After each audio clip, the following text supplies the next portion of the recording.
Well, hello, my friendly friends. Welcome back to another edition of the Bold and Determined podcast with your man, Victor Pride. On today's episode, we are going to talk about how I cured my lower back pain and how I think a very certain supplement will help you cure your lower back pain. But before we get into that, I want to talk about something else that is very near and dear to my heart, and that is diet, specifically the carnivore diet. Even more specifically, what happens when you cheat on the carnivore diet. As regular listeners of the show know, I spent 30 hours in travel last week and I ate 3 carbohydrate meals in a row. That was a big mistake. And then when I got to this new country that I'm in, I made a few more big mistakes. As you know, when you go to a new place and you hang out with new people, they shove food in your face. And you don't want to be rude and say, no, I don't want to eat your food. I only want to eat my food, even though I'm in your country. So I gave in. I ate their food a couple of times. So I probably had carbohydrate meals 5 days out of the past 9 or 10 days. What an enormous mistake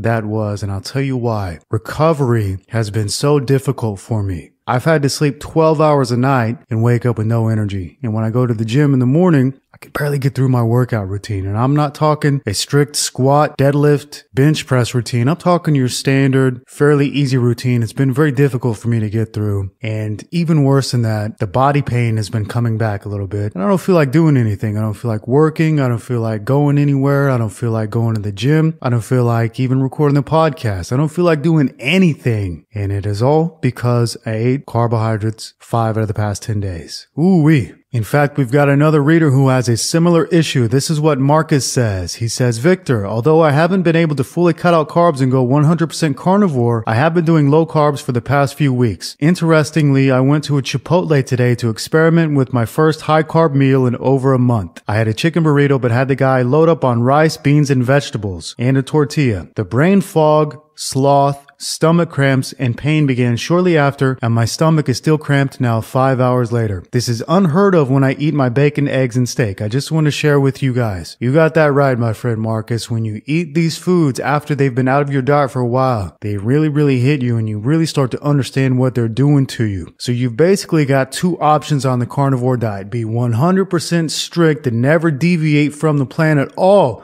or I believe I found another way, which is to eat only two and only 2 cheat meals a week and be 100% strict at every other time. Because I found that if I do 2 cheat meals a week spaced out 3.5 days apart, I can still function, I can still keep a clear head, I can still have good energy for the gym. But these foods don't affect me so much. But when I go more than that, more than 2 cheat meals a week, oh my goodness, it is like going back to the way life used to be when I lived in constant pain and constant brain fog and all that kind of stuff. Speaking of pain and how I got rid of it, let's get started. Welcome to the Bold and Determined podcast with your man, Victor Pride. And right here on the podcast for winners, we're bringing you motivation and mindset for the killers and real dealers, the makers and the takers, the winners and the grinners, and goddamn, even the sinners too. Let's get started.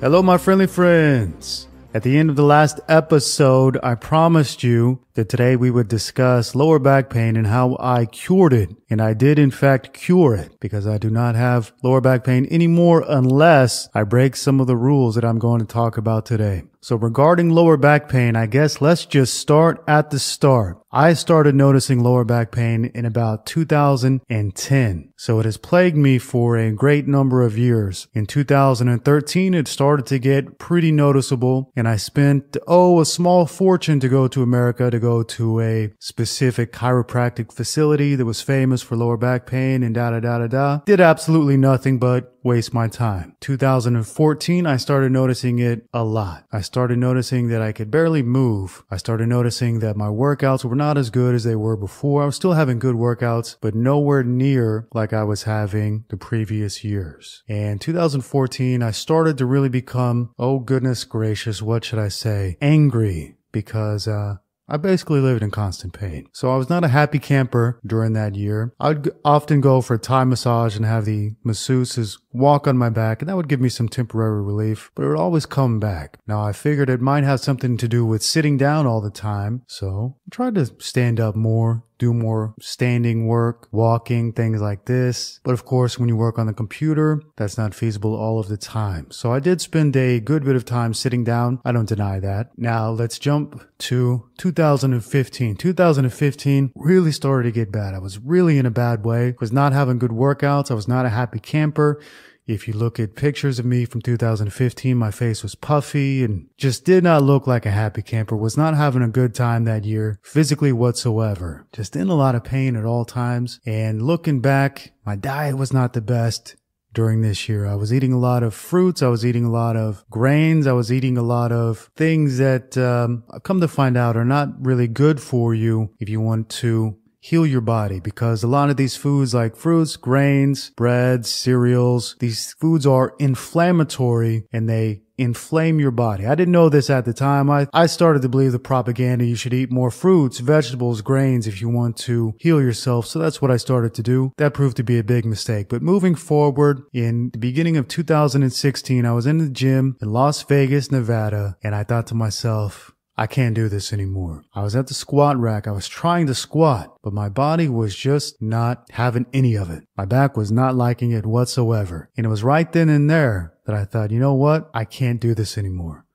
And it was that day that I quit bodybuilding. Nobody knows that, but I did. I quit bodybuilding because I simply could not do it anymore. I had no flexibility whatsoever. I was stiff as a board and everything hurt. Everything I did would hurt my lower back. Sitting down would hurt my lower back. Laying down would hurt my lower back. Going to the gym would hurt my lower back. Driving in a little car would hurt my lower back. Everything hurt. And I didn't know why. So I tried every goddamn thing I could ever think of. I cut out all meat from my diet for an entire month to see what would happen. Nothing good happened. That just made things worse. I tried fasting. I tried not eating. And in fact, that's probably up until that time, that was the best thing that I did, because I actually started to feel a lot better during that time. But of course, you can't fast forever. That's ridiculous. You've got to eat. And unless you understand the right foods to eat, when you go back to eating, you develop inflammation again. That's what happened to me. I lived with inflammation for a number of years, about 8 years in total, where my lower back was killing me. Now, it was not until mid-2018 that something clicked in my mind and I started to understand the true human diet, which is an animal products diet, not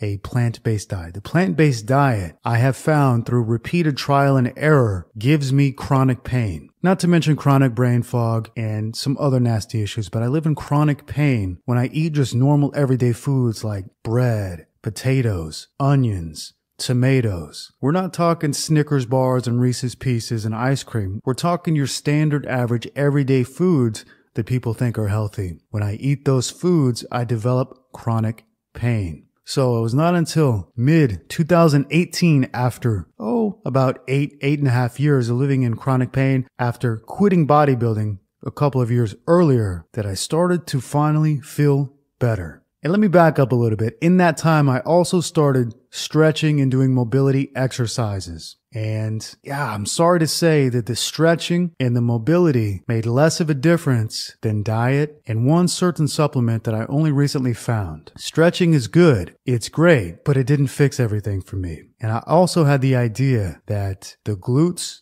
and the abdominals are going to be the main factor in lower back pain. So I went about a very strict program of strengthening the glutes and the abdominals. That helped a little bit. It didn't cure it. And of course, it makes total sense. If you think about it, we sit down all day. What happens to the glutes? They basically rot off. They become weak. So do the abdominals. So it's very important to train the glutes, train the abdominals, make them strong again, because when you sit down like most of us do, they basically rot off. And also do your hamstring work as well. So for a year, I trained the glutes, I trained the hamstrings, I trained the abdominals, I made them strong. Again, I also did stretching. I started stretching a year ago. All of that helps, but it didn't cure it. I started training the hamstrings, the glutes, the abs a year ago. It helped, but it didn't cure it. 9 months ago, I cut out all plant foods from my diet. And every day since then, my body started to feel better and better and better. And I noticed that when I had those 5 carbohydrate meals that I told you about at the beginning of this episode, body pain came back. Not as bad as before, but it came back. was definitely noticeable. And when I ate those foods such as bread, onion, things like that, I had less bodily energy, less flexibility, less of everything. So if somebody out there is trying to cure lower back pain, it is my advice, and I learned this advice through trial and error. It is my advice to eat only animal products and give yourself 30 days, and you will notice a very big change in the amount of bodily pain that you feel. But even with that big change, you will notice it did not cure completely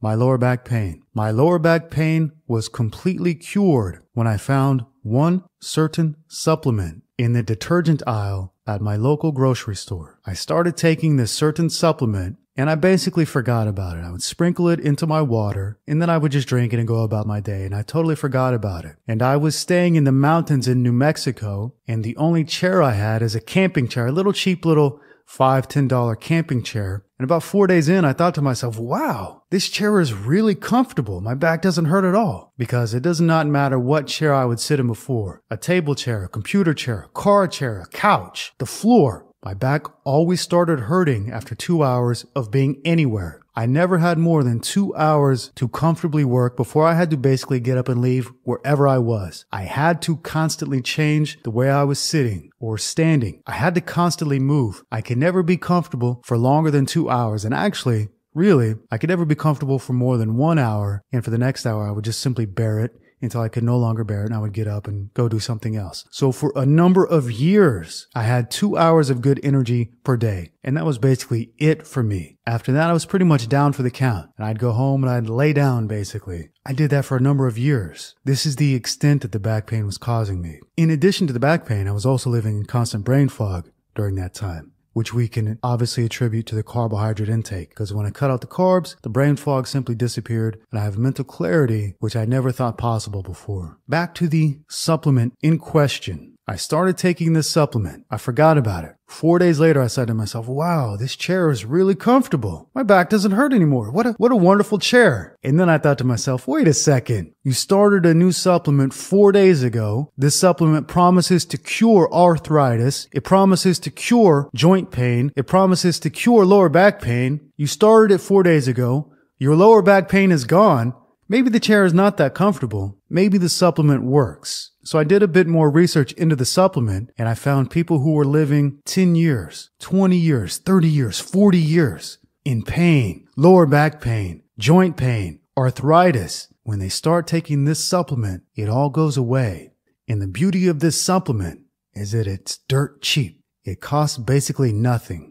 Anybody on earth can afford it. And in fact, I heard stories of people in India, they give this specific supplement to their babies up until they are 1 year old to make them strong. And this supplement is hiding in plain sight. In fact, you're not going to find it in the supplement aisle at the supermarket. You're going to find it in the detergent aisle. So people are using this supplement to wash their clothes, not understanding that they can use it to heal their own body. What supplement am I talking about? I'm talking about a little supplement called borax. You find it in your local supermarket in the laundry detergent aisle called borax. It is also known as boron. And in fact, at redsupplements.com, you can get a testosterone booster called Red Beast, which has boron in it. So there are 2 different ways that you can purchase this supplement. You can go to your local Walmart, Tom Thumb, Albertsons, Ralph's. Wherever you buy your groceries, you can go to the laundry detergent aisle and you can buy a box of borax. When you take the borax home, open it up, take a small pinch between your thumb and your forefinger, drop it in some water, drink it every day, and see what happens. I know what you're thinking. How could I drink laundry detergent? Well, my friends, anybody can put something into a box and call it anything they want. Nature did not develop borax as laundry detergent. In fact, it is a sodium. It's a salt. It is also known as sodium borate or sodium tetraborate or disodium tetraborate.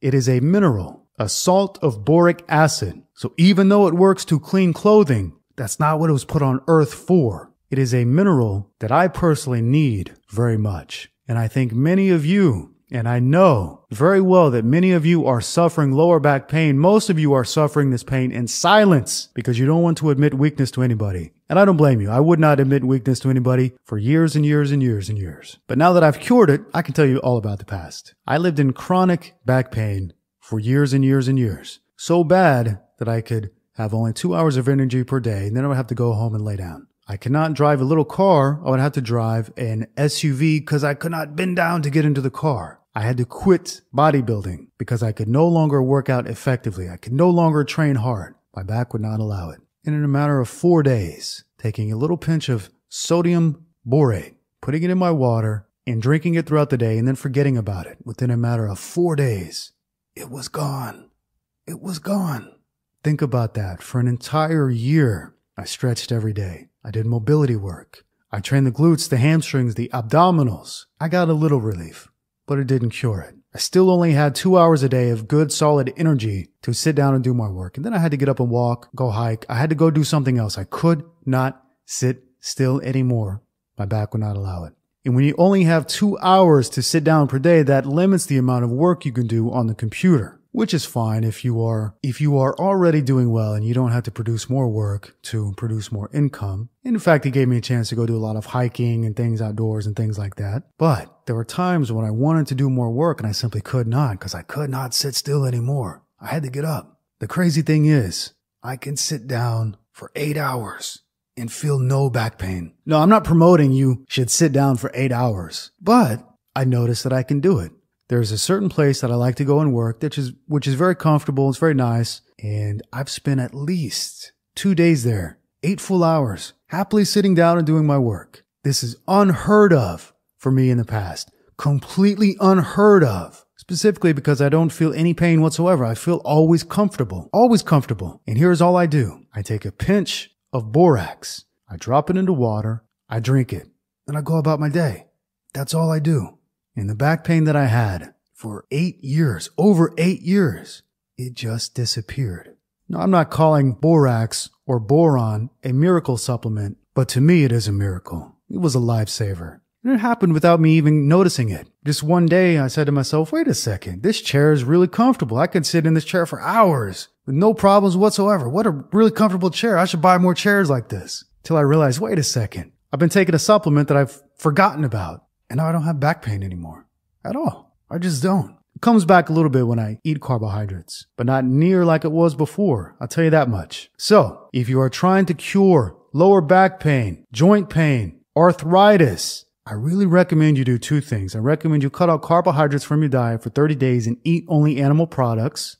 And I recommend you either purchase a bottle of Red Beast from redsupplements.com, or you simply go to your local supermarket, purchase a box or a bag of borax, take a little pinch, put it in your water, drink it every morning, every day, drink it every day, then forget about it and see where you are in a week. I think you really might be surprised at how well this cheap little supplement works. So that's that for lower back pain, joint pain, arthritis, things of this nature. Let's get into some questions and comments from the readers. Piton says, Vic, another observation. Meat introduction is useful for energy levels overall. However, I noticed something weird when traveling abroad to Southeast Asia and my own country. I visited an organic farm in Japan where everything is grown naturally, and a master chef mentioned that in ancient times, veggies would be properly prepared by marinating and searing in sesame paste, then soy sauce. They also only grew heirloom veggies, example seeds unaltered for over 6 generations. I ate those veggies, not only delicious,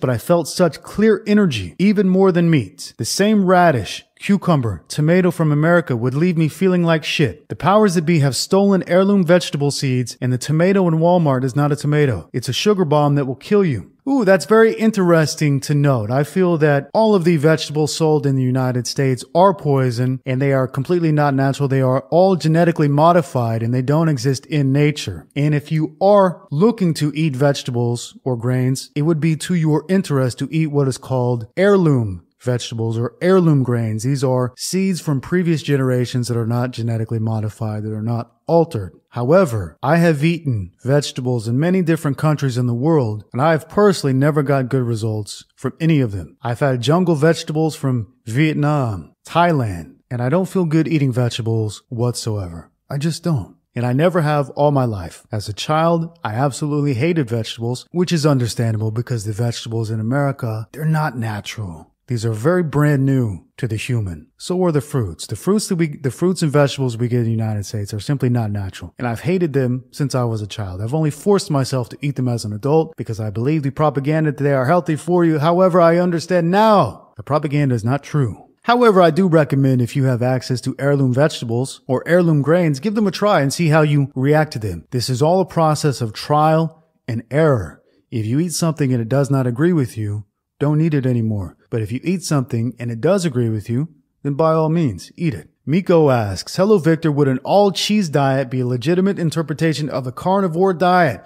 Ooh, I tell you what, friend, I would not personally want to do an all-cheese diet because cheese does not digest as well as meat. And in fact, cheese can back you up pretty good. So I try to limit my cheese intake, even though I do like cheese a great deal. It is delicious and fun to eat, and it makes me happy. Unfortunately, it does not digest super well, and it leaves you backed up. So I can only imagine that an all-cheese diet would leave you possibly backed up, though you might adapt to it in time. There was a group of people that Weston A. Price studied in Switzerland, and these people would basically live on heirloom rye bread and cheese and milk from their own cows. These people were locked up in the mountains with basically no access to the outside world, and they were quite healthy. They would eat meat only about once a week, but every day for lunch they would have cheese and bread. That's what they would send the children to school with, and these people were very, very healthy. So it certainly can be done. They, of course, also had milk, meat once a week, and heirloom rye bread that they made themselves from their own land. So everything is trial and error. I don't see anything good coming from an all-cheese diet, but by all means, if you think it is a viable option, give it a try and see what happens. Richard X asks, the carnivore diet is a breakthrough, but it is hard for me to get healthy red meat in my current environment. I agree with the theory that our ancestors were on this type of diet, but as recently as the 20th century, there were groups of people such as the Eskimos who only ate fish. Would you consider doing a fish-only challenge to see how it stacks up to your current diet? That is very interesting. I would like to see somebody do an all-fish challenge, but I'm not going to do it personally for the very specific reason that fish leaves me unsatisfied and unfulfilled. A lot of people do very well on fish. Islanders always look super healthy. But for me, when I eat fish, I am unsatisfied. It just does not satisfy me whatsoever, and I have to eat more and more and more and more. So I'm not going to do that because I don't particularly enjoy fish or seafood that much. However, Dr. Price again studied islanders who lived on mainly fish, and it seems like these people are even healthier than other natural groups of people. It seems like people who live on seafood tend to be some of the healthiest people around. And the Eskimos, in fact, when Vilhjalmur Stefansson lived with the Eskimos, they had decimated the game because there were ships of white people there, I believe doing fishing or something else, but they had basically killed all the game to feed the ships of white people. And so there was a very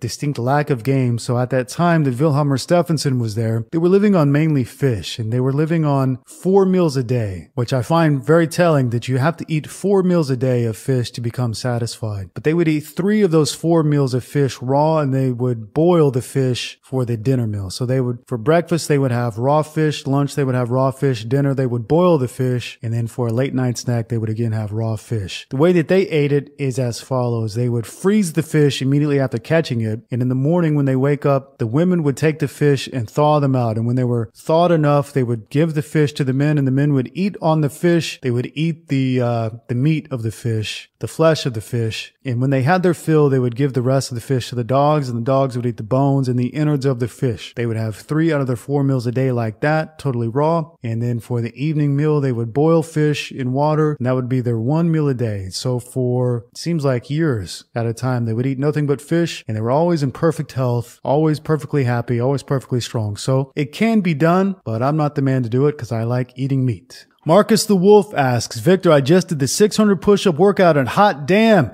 felt like I could do 1,000 of them. That is one of the best damn pumps I've ever had. I felt the pump through my entire upper body. I'm going to do push-ups every day in February and document my results. My question is, have you ever had flexibility issues with your wrists, and how did you address it? Yes, my wrist used to be weak like a little bitch, and what fixed my wrist was doing push-ups every day. For the first few days doing push-ups every day, my wrists hurt. They were weak. They were not great.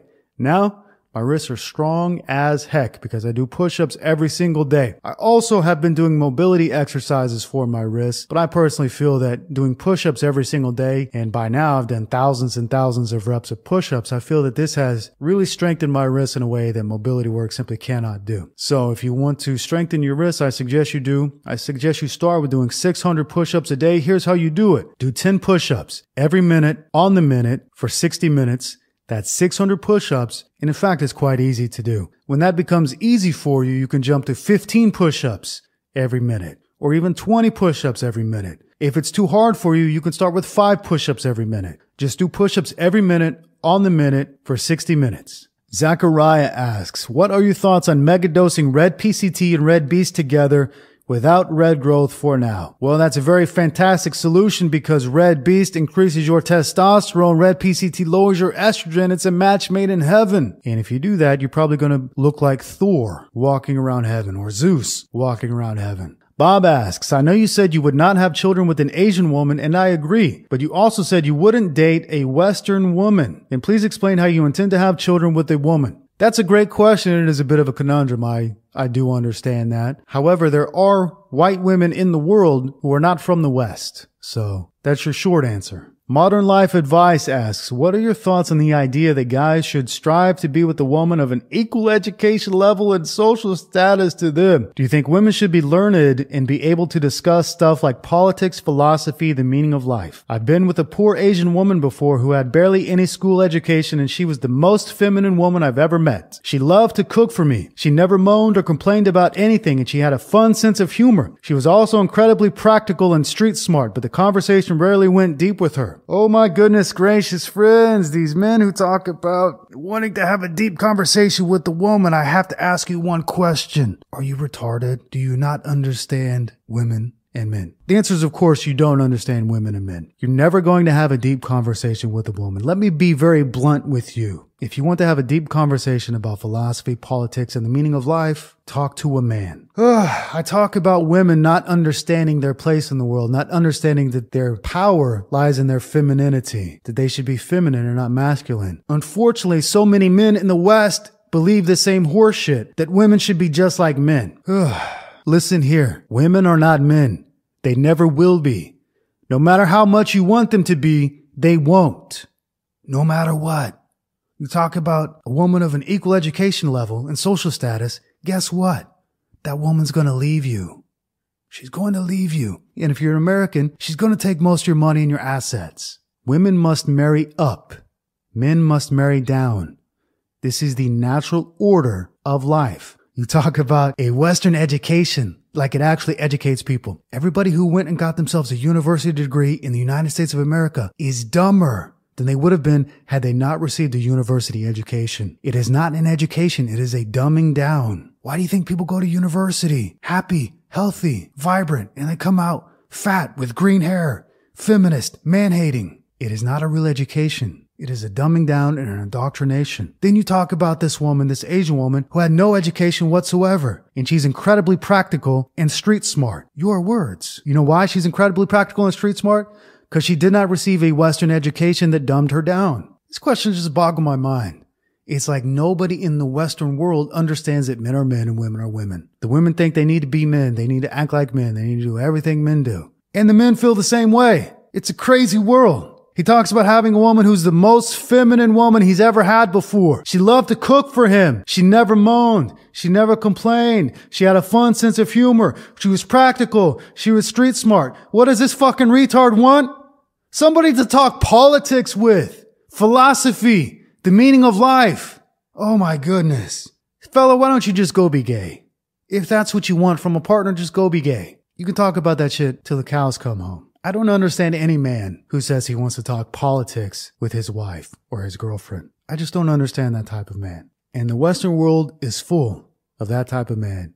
And that's why you see in the Western world a total breakdown of the family, total breakdown of society, total breakdown of traditional values. The women are not women anymore, and the men welcome it with open arms. Hey babe, come here and talk politics with me. No, don't bother cooking for me. Come talk politics with me. Hey, let's talk about the meaning of life. What a great, fun dinner conversation to have with my wife. Let's talk about politics, the meaning of life. No, don't worry about cooking, babe. I'll do the dishes. I'll cook for you. Don't worry about it. Speaking of, this is what Mark says. Mark says, one of the things I question is your stance on Western women being not worth the effort. I agree they are 99.9% fucked up, but I think a strong hand can straighten them out. It takes much more effort and discipline to housebreak a Western woman, but it is possible. I am married to one that I first met in college. It took me nearly 10 years of conflict to get her ready for marriage, to raise my children and unconditionally support me. But it was worth it. I feel like I take pride in knowing I am preserving something that is dying in Western society. My wife shares in this pride. We now have 3 beautiful, healthy children with European genetics. It was a significant re-education process to get her to the point where I was comfortable enough for kids. She cried frequently for nearly 10 years. On occasion when she acts out of line, usually due to poor peer influence, I just point out the stupidity and guide her back. Knowing who you are, what you want, and not relinquishing your position as a dominant partner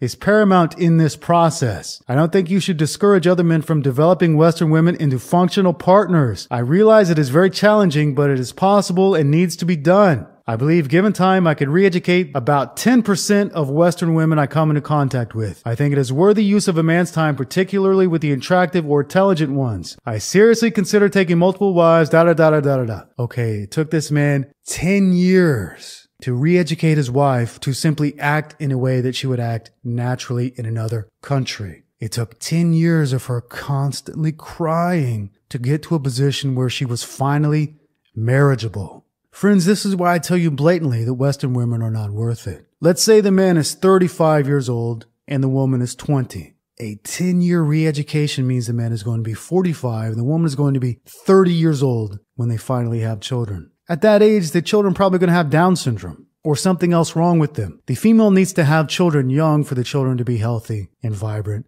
and happy. That is the way of nature. If you have to put in a 10-year education process to get her to act like a female, to get her to stop crying at the thought of acting like what she is, that's not worth it. Of course, it's worth it to preserve the genetics, but it isn't worth it if it takes 10 years. There are other fish in the sea. There are other women who it doesn't take 10 years to act like a female. Guess what? There are women in this world who already act feminine.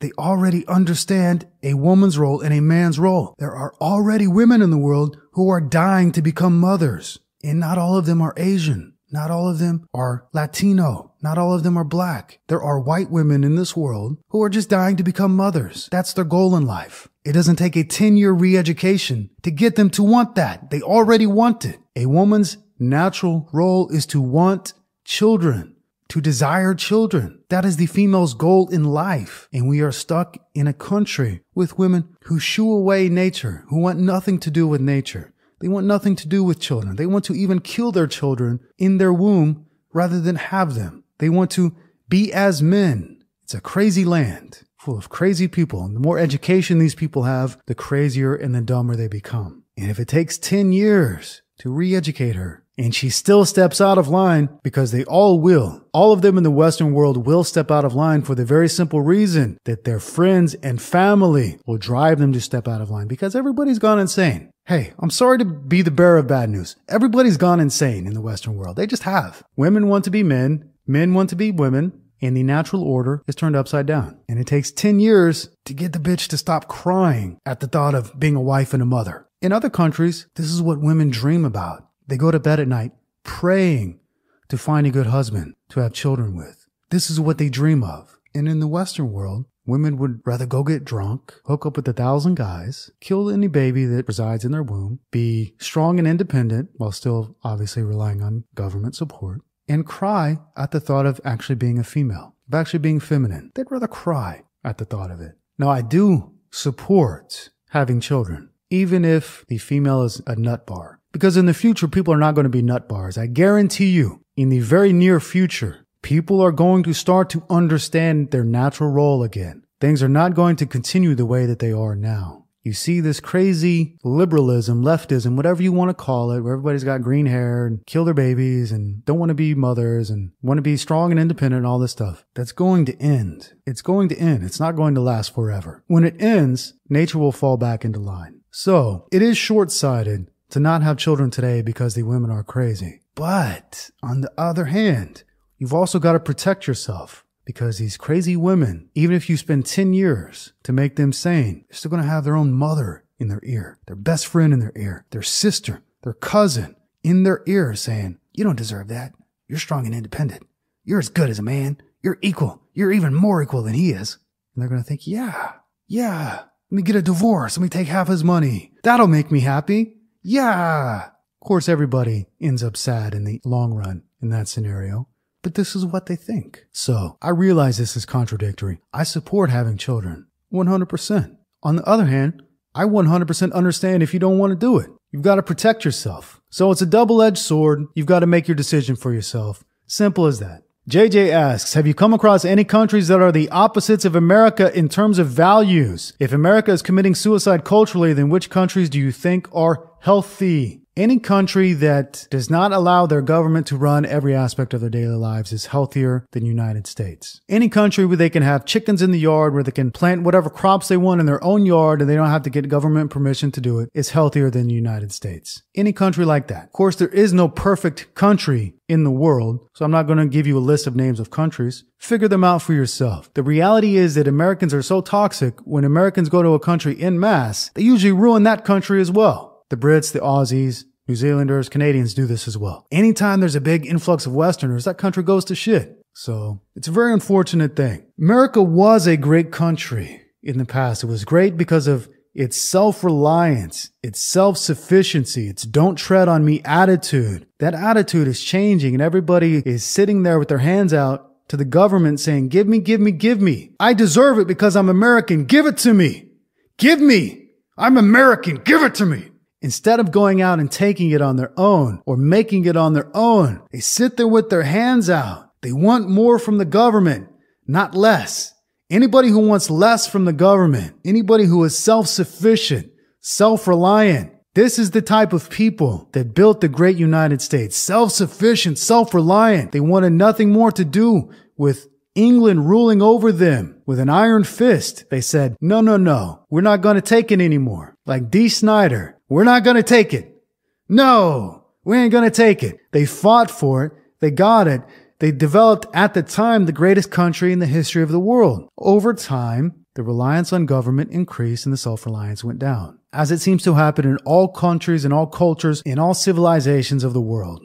The more you rely on government, the more you are committing suicide. Simple as that. You must have self-reliance, self-sufficiency, a can-do attitude. You must have the attitude that you can do it yourself. When that attitude goes, so does the country.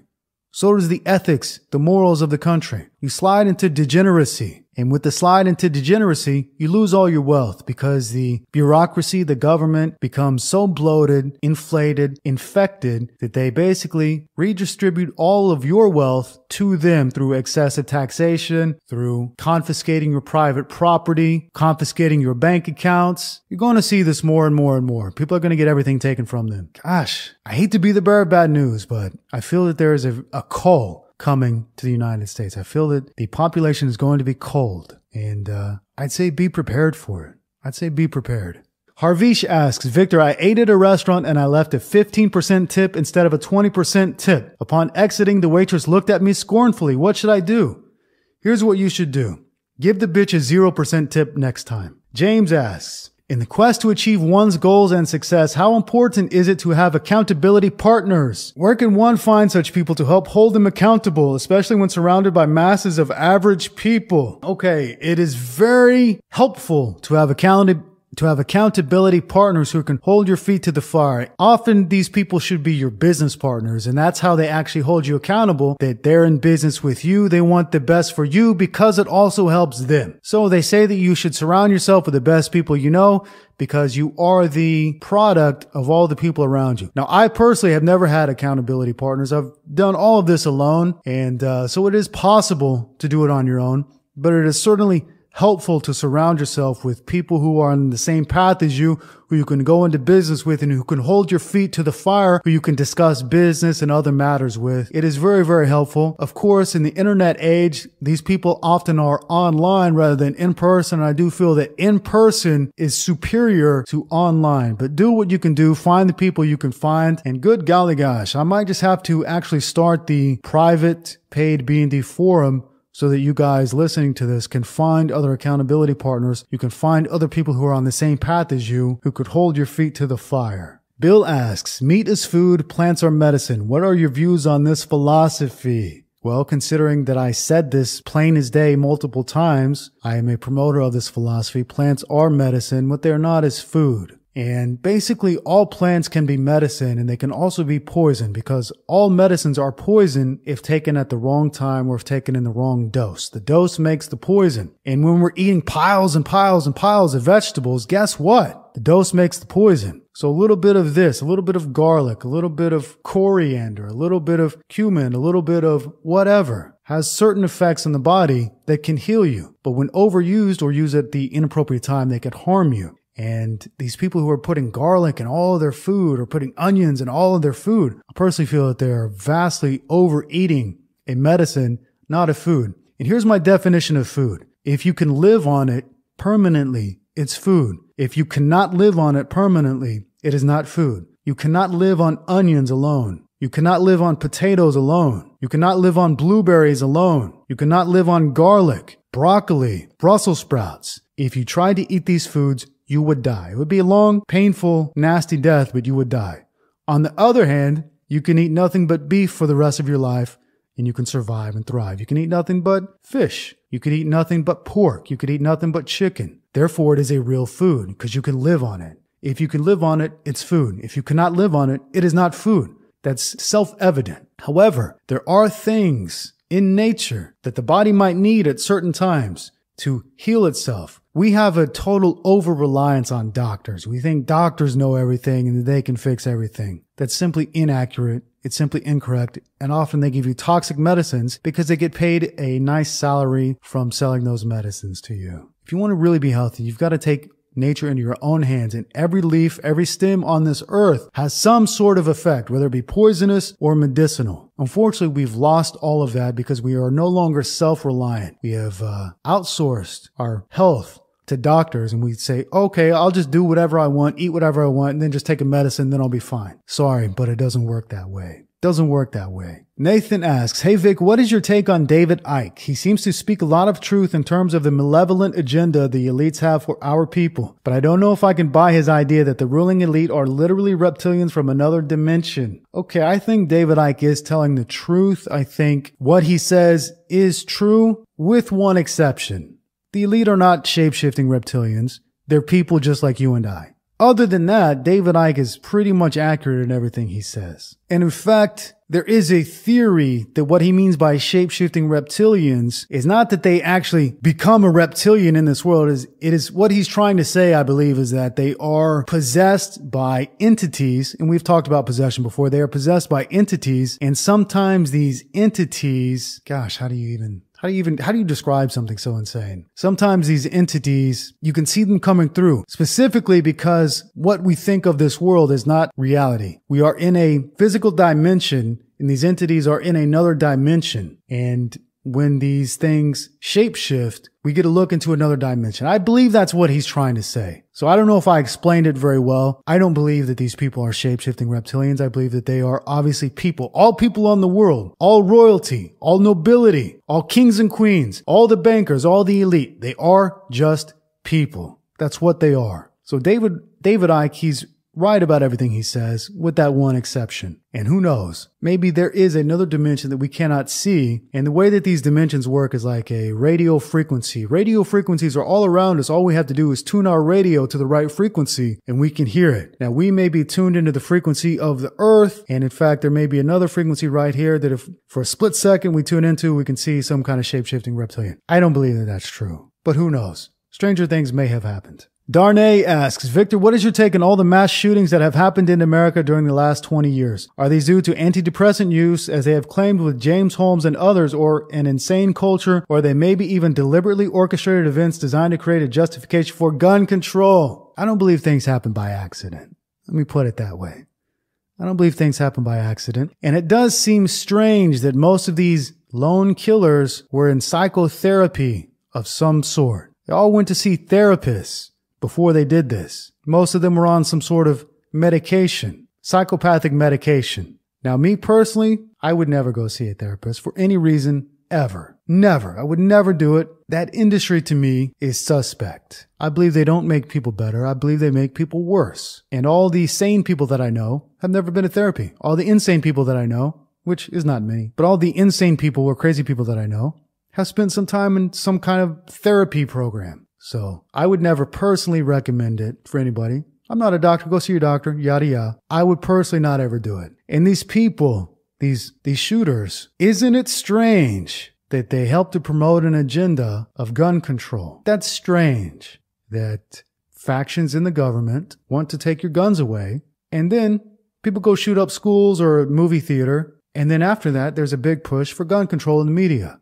Seems a little bit coincidental. It seems coincidental that these people went to go see therapists, they got on medication, they shot up a school or a church or whatever they shoot up, and then after that, there's a big push for gun control in the media. It's all very coincidental to me. But who knows, maybe these people are just crazy because they live in a crazy culture and they want to go shoot up people. Who knows?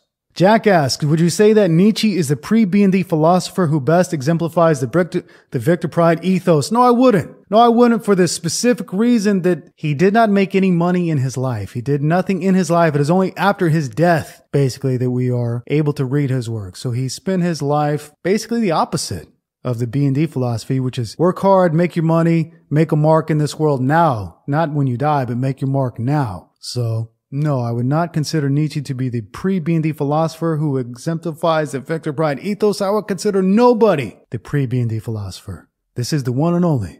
Jersey Man asks, what are your thoughts on Jesus the man? Did he get it? Is he a role model for people today to follow? You know what? I've got a lot to say about old Jesus. I don't think I want to get into it right now, though. But one of these days, I will try and get into it in a pretty good amount of detail. So ask me this question again in a week or 2 or 3 or 4 weeks, and I'll see if I can get to it. Matthew asks, is suffering addictive? That's a great question, and the answer is yes. Suffering is addictive, and I'll show you absolute proof. Look at alcoholics. Look at drug addicts. Look at food addicts. They all suffer for their drug of choice, whether it be vodka, heroin, cocaine, Snickers bars. They all suffer for their drug of choice, yet they can't stop doing it. In fact, suffering is the only thing in this life that is addictive. All the things that are good for you are not addictive at all. Eating a natural diet, and a natural diet is pretty much tasteless. It doesn't really taste like anything. When you just eat meat and nothing else, it basically has no taste at all. That's not addictive. Drinking a glass of water to hydrate yourself, that's not addictive. Drinking a Coca-Cola full of high fructose corn syrup, that's addictive. Smoking a cigarette, which we know harms you, that's addictive. Smoking reefer, that's addictive. Drinking beer,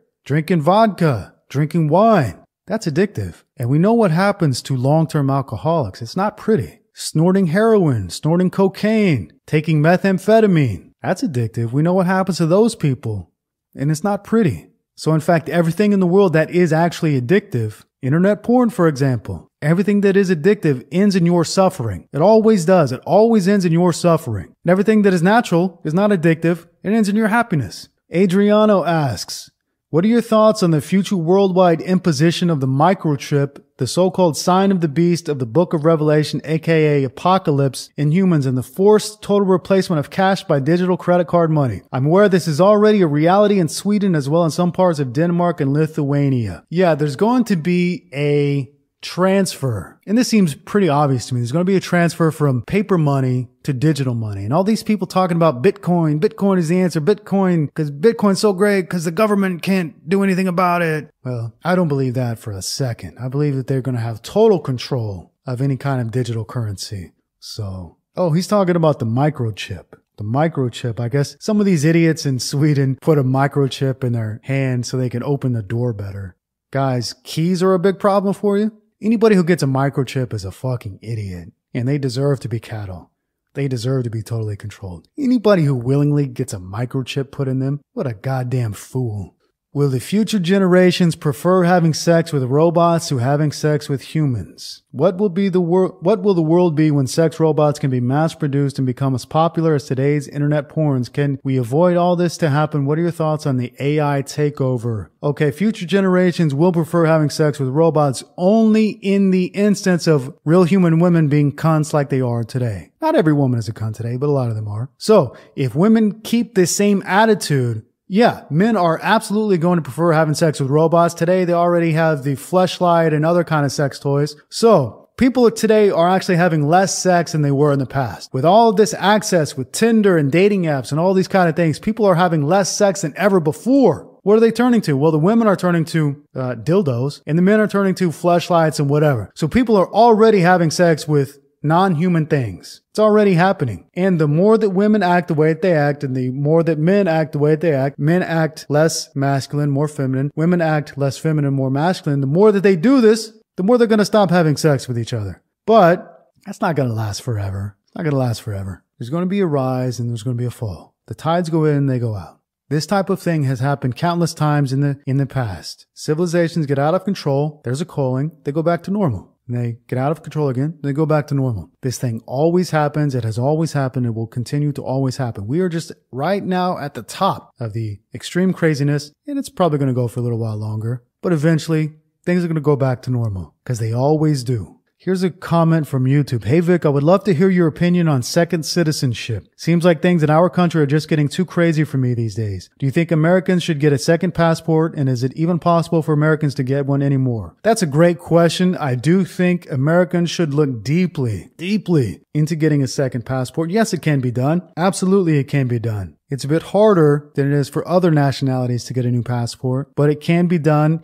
And in my personal opinion, it's something you should really look at. If the Jews in the Nazi death camps where 6 million of them were killed, if some of them had second passports, they could have left. They wouldn't have to have been burned alive in an oven by Zyklon B or whatever they were burned with, all 6 million of them. So if those 6 million Jews had had the foresight to get a second passport so they could go somewhere else, this tragedy of all tragedies would have never have happened. So I believe it is very important to start looking into a second citizenship, a second passport. That's just my opinion. Here's another question from YouTube. Is it suicide for guys to choose not to have children? It is suicide in the sense that reincarnation is real and you live on through your descendants. You are your ancestors. That is who you are. And you will continue to live on as long as you have children and your bloodline continues. If your bloodline does not continue, you will not continue to live on. And it's really as simple as that. Reincarnation is real. You live on through your descendants. You are your bloodline. You are your people. You are your ancestors. They are you and you are them. This is why it's so absurd to hate your ancestors, which a lot of white people do today. They hate their own ancestors, call them racist and homophobic and all kinds of crazy things. You're talking about your own people, your own bloodline. You're talking about yourself. And this is what I mean by people today are suicidal. They don't want to live anymore. If you hate your ancestors, it means you want to die. It's simple as that. You are your ancestors. You are here because of your ancestors. Your ancestors should never be disrespected, no matter what, ever. Never disrespect your people. Never disrespect your bloodline. And if you want to continue to live on in this world, yeah, you have to have children. If you don't have children, having children is the driving force of all mammals on the face of the earth. That is what we all want for a very specific reason. We want to continue living. Life must find a way. And if you don't have children, that's it. Gone. Goner. Forever. Forever and ever. Benjamin asks, hey Uncle Vic, how does one best respond to being disrespected? Would you personally consider using violence? Ooh. That's a doozy of a question. What do you say we cover that in the next episode of the Bold and Determined podcast? We'll start off talking about violence. Is it appropriate? And if so, when is it appropriate? Have a nice day.